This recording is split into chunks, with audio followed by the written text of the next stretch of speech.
Many of us men, myself included, have had negative, even traumatic relationships with women that have changed who we are. We shouldn't ignore this fact, and we should try to avoid toxic relationships in the future.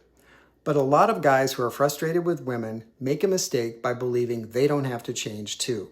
And that belief that it's all her fault is exactly what keeps them stuck and miserable. I'm going to argue that the real power is in how you change, because that's where the money is. I'll come back to what that actually means in a minute. It's a fact that there are many emotionally unhealthy women, many of whom have been through their own life trauma. And if you end up in a relationship with someone who has borderline personality disorder, narcissism, or a dismissive avoidant attachment style, it can be hell for you, especially if you're a people-pleasing nice guy. And it's pretty normal to feel angry as you exit a toxic relationship. You're probably not wrong by casting some of the blame in their direction, especially if there was abuse, manipulation, or deceit. The issue is that a lot of guys get stuck at this stage. They come to a new awareness about some of the darker aspects of dating and relationships, and then they either give up or try to become jerks because they think that's the only thing that actually works. The trap is, even becoming a jerk still revolves around other people's behavior.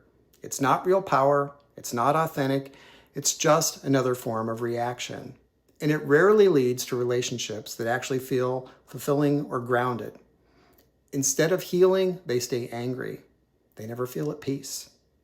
And they keep placing all the blame externally on women, on society, on dating culture, while doing nothing to shift what's happening internally.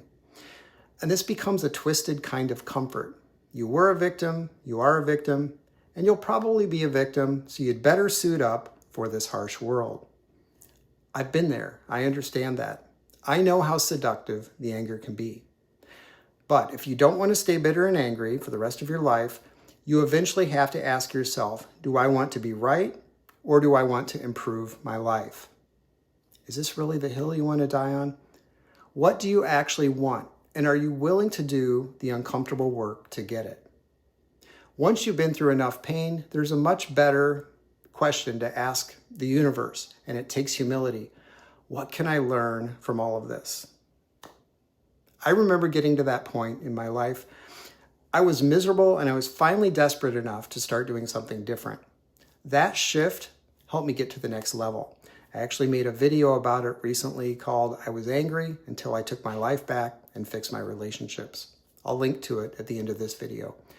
Painful relationship experiences can help us grow, but only if we're open to them.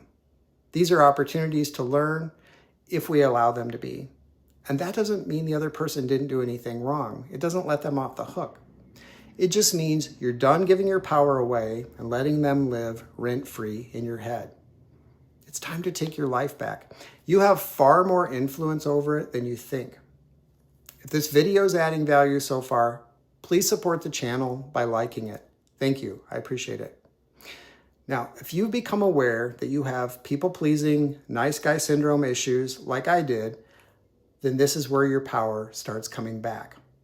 Not by staying angry, not by analyzing every detail of your past relationships, but by choosing to show up differently going forward. That means stopping the habit of abandoning yourself just to keep the peace. It means listening to your gut when something feels off instead of overriding it. It means having standards and actually enforcing them, even if that means walking away. Because here's the truth. You don't overcome nice guy syndrome just by understanding it. You overcome it by living differently. You experiment. You test new ways of being. You start saying what you actually think, even if your voice shakes. You start taking small but real risks, telling the truth when it feels easier to hide, asking for what you want without apologizing, walking away from relationships that drain you. And yeah, some of those experiments will go badly because you're not used to doing this. You'll mess up, you'll get scared, you'll wonder if it's working, but it's all part of the process. It's not about being perfect, it's about becoming real, one iteration at a time is how I like to think of it. And as you keep showing up as your real self, grounded, honest, no longer desperate for approval, this is the key. This is the secret to this all. You start to attract completely different people. You stop tolerating dysfunction and bullshit. You stop trying to fix people who don't want to be fixed and shouldn't be your project in the first place.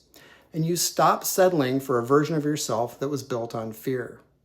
I know this because I've lived it, and I can tell you it's worth it. If this resonated with you, I've got 2 other videos I'd really recommend watching. One is the one I mentioned earlier called I Was Angry Until I Took My Life Back and Fixed My Relationships. And the other is What Nice Guys Don't Understand About Seduction, which breaks down how authentic influence and connection actually work, so you don't keep sabotaging yourself by using nice guy logic to have successful relationships. Both are linked on screen and in the description. Be sure to drop a comment below and let me know where you are in this relationship journey and what in this video you can relate to. Thanks for watching.